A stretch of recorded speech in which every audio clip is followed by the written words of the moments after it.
Have you ever felt like your brain was just working against you?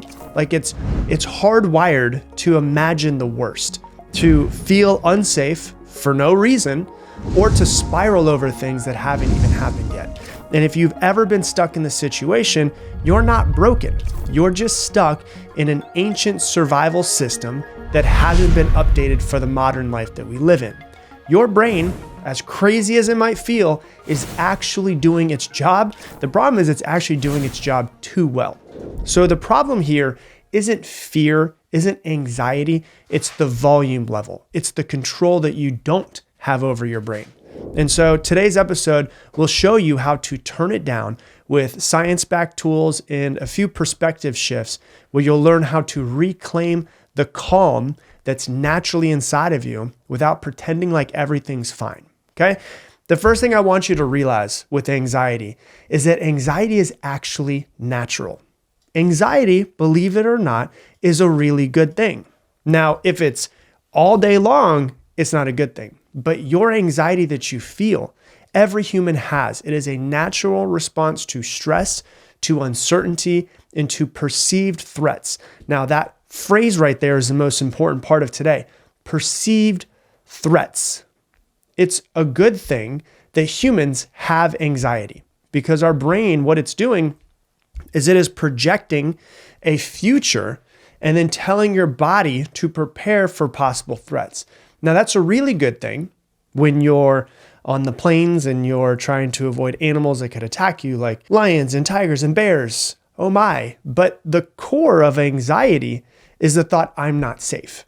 And today, if you're sitting inside of your house and you're air conditioning and you have food inside of your stomach and you've got water and you've got clothing and you've got shelter and a few people that love you, you're probably not safe, but you're still wired to try to find all the places where you're not safe. And so you have to understand your anxiety is your brain and body going, there's some sort of threat around here. And you think, whether that's consciously or unconsciously, that your safety is threatened. Whether you believe that you actually are or not, that's what your response is. And so let me give you an example, right?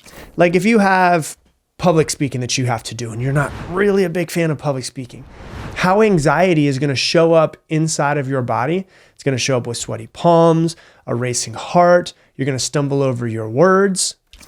But the fear behind it that is actually driving that anxiety is I'm not safe. And I'm not safe because I might be judged. I might be ridiculed. I might be humiliated. I might be fired from my job because my boss is going to be like, that presentation was so terrible. You're an idiot and get rid of you. And so what's happening is it's showing up in your body, it's showing up in your brain, but it's the fear behind it is, once again, I'm not safe. If you get anxiety before you go to social events, the way that it will show up when you go to a social event is you might avoid eye contact. You might overthink all of your conversations. You might be quiet when you want to actually speak up.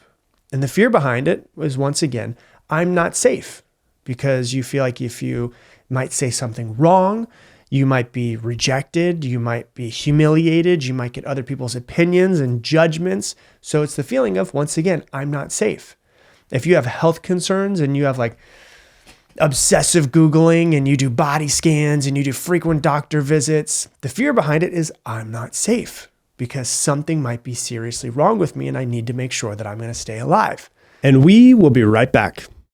Hey, I want to interrupt today's episode to tell you about my sponsor. It is me, myself. If you didn't know, I obviously have some coaching programs outside of the podcast to help you learn and grow and become a better version of yourself. Step-by-step programs and processes to help you become better in your life and create the life that you want. If you want to learn more about it, you can go to coachwithrob.com. Once again, coachwithrob.com. Check it out. And let's get back to the episode. And so you have to understand all of these different things are some feeling of I'm not safe. And that's what really anxiety comes down to. So when you realize that anxiety is a projection in your mind to some sort of imagined future where you're not safe, that's what we really need to work through. And so anxiety is a good thing, but anxiety all day, every day, that's not a good thing.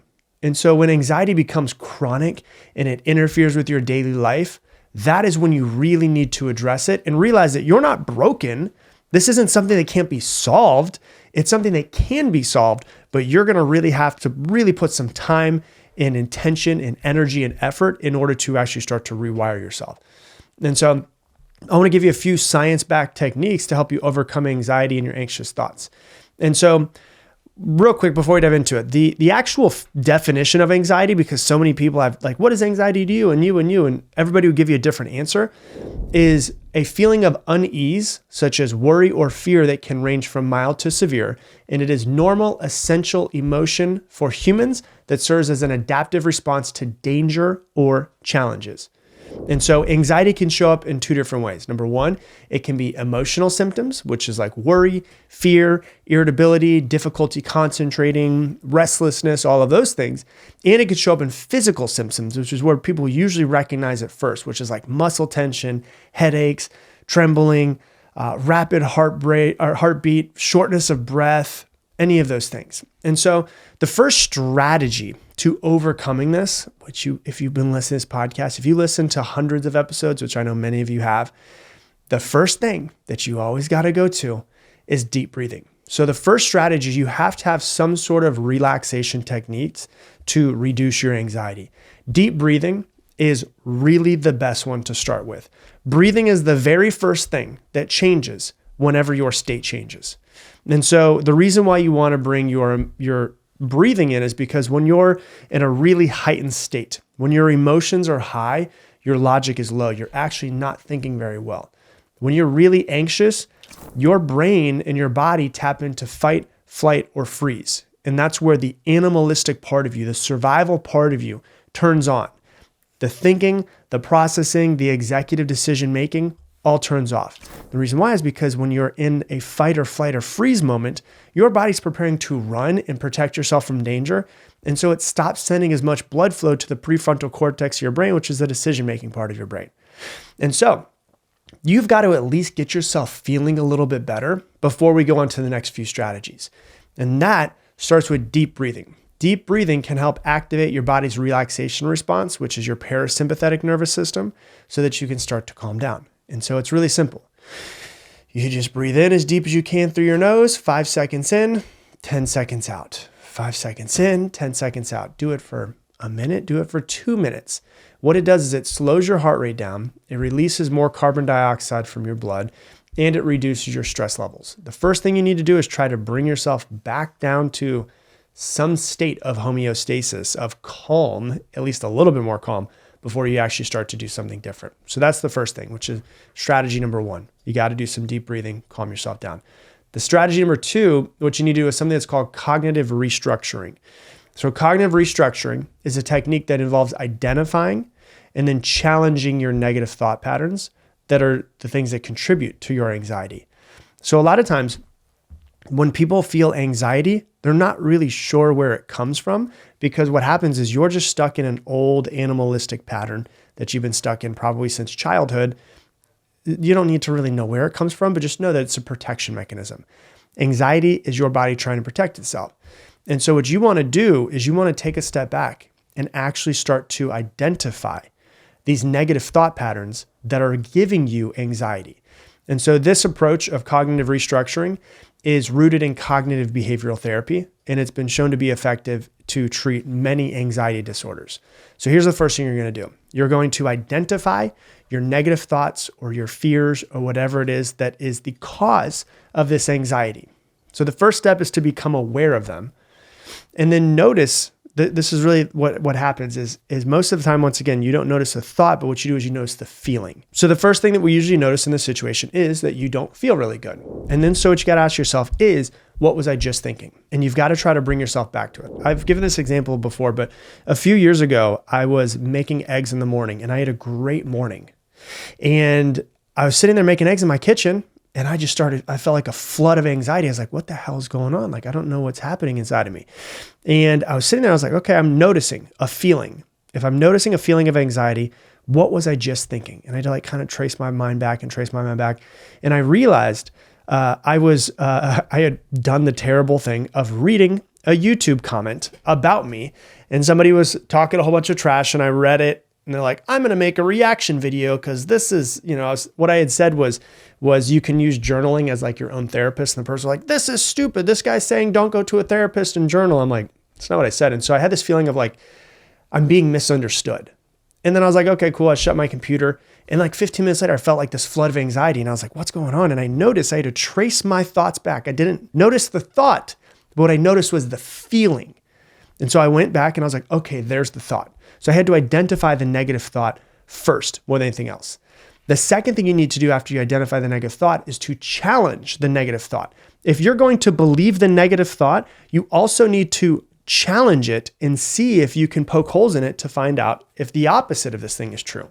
So once it's identified, what you want to do is you want to evaluate the accuracy, see if it's rational, and then try to see if maybe there's some alternative explanations for this. Like, how valid is your thought that's making you anxious? Studies have found, psychologists have done studies that found that 85% of what we worry about never happens. And out of the remaining 15%, only 3% of what we worry about actually happens, which means that 97% of what we worry about doesn't even happen, or it turns out better than we thought. So maybe we should identify our negative thoughts and actually start to challenge them, right? That's number 2. And then number 3, which is part of the cognitive restructuring, which is replace your negative thoughts with the thoughts that you want.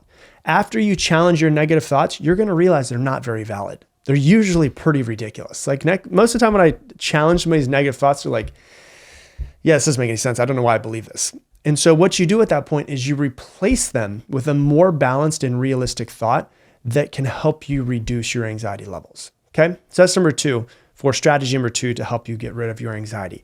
Strategy number 3 is to do something that's called exposure therapy. There's a proven technique called exposure therapy that involves gradually and systematically confronting your fears with whether that be situations or whether that be objects, or whether that be thoughts about the anxiety until the anxiety itself actually subsides. And so this process helps you learn that your fears are often really irrational and that you can tolerate way more discomfort than you think that you can. And so what's really important about this, if you're like, well, how do I take my thoughts and how do I actually do exposure therapy with my thoughts? There's a thing that's called, we've all heard of visualization before, where you visualize the thing that you want. There's a thing in psychology, it's really, really it works well, sometimes better than normal visualization. It's called negative visualization, where you actually visualize everything that you are afraid of happening in real time. And what happens if you do this enough, with exposure therapy, it stops becoming something that you fear. You start noticing, hey, it's not that big of a deal. I'm not going to die. I'll be okay. And it has less and less power over you. The same way with exposure therapy, if somebody is afraid of a snake, they take a snake and they put it in a box in the corner of the room and say, hey, there's a snake over here. The person's going to freak out. The longer that they go, the more exposure that they have to it, the more it starts to calm down. They can bring the box closer and closer and closer. And over a few days, that person can be holding the snake that was just flooding them with anxiety before. And so what you do is you start to use exposure therapy to actually calm yourself down by visualizing the thing that you think that you're so afraid of. And so when you visualize and identify your anxiety and things that you're afraid of, over time, you're like, it's not that big of a deal. Okay, now a few things that you can change in your lifestyle to help you have less anxiety. One of them is really regular exercise. Physical activity has been shown to reduce anxiety because it increases endorphins, it promotes relaxation, it improves your overall mood. And people who put themselves through something that's strenuous usually learn how to calm themselves down from that strenuous thing. So one thing that I like to do when I work out, I'll work out really hard. And then in my 60-second break, I'll close my eyes and try to get my heart rate back down as much as I possibly can. So it's like I put myself in a heightened state, try to calm myself down. Heightened state, calm myself down. Heightened state, calm myself down. And I'm actually improving that muscle of calming myself down when I do that. Next thing that's really important as well, you should start paying attention to stuff that you're eating. Like obviously if you're eating McDonald's every single day and you're drinking a whole bunch of Cokes and pounding coffee, you're going to have more anxiety than the average person will. So try to eat more whole foods. Another really important thing, have less sugar. And I'm sorry, everybody, less caffeine. Excessive caffeine and sugar intake really can exacerbate your anxiety symptoms. So try not to have as much caffeine, try to have less sugar, try to stay hydrated. This is a crazy thing. Drink water. So many people are just so dehydrated and it makes them more anxious. Another thing that really helps with it, drink less alcohol. If you drink less alcohol, you will be less anxious as well. So your body sometimes is responding not only to just like what you're imagining, but the fact that some people listening just don't take care of their body. And your body's like, let me try to send out the signal of you need to prioritize me. Okay. Another thing that helps with that, prioritize your sleep. Quality sleep is a really important part of mental health, and poor sleep worsens anxiety for a lot of people. It makes your cortisol levels higher. And so having really good sleep hygiene will help you with it. Establish a sleep schedule that makes sense. And then another thing that's just really important for every single person is limit your screen time. There have been study after study after study that shows that people who are in front of their screens more often have way higher levels of anxiety than somebody who doesn't have as much time. So spend less time in front of your computer. Spend less time on your phone. Get off of the social media apps. Stop paying attention to Netflix so much. Like, just limit your screen time and your anxiety will go down as well. And so I want you to understand anxiety is something that is natural inside of every single human. And if your anxiety levels are higher, there are steps that you can use, the exact steps that I just taught you, to help you lower your anxiety. Hey, thanks so much for watching this video. Based off of what you have been watching recently, YouTube and the algorithm has made sure that you should watch this video next. It pops up as a different video for every single person. Seriously. So this one is for you. And if you want to make sure to never miss another video, hit that button right there, subscribe, and I'll see you on the next one.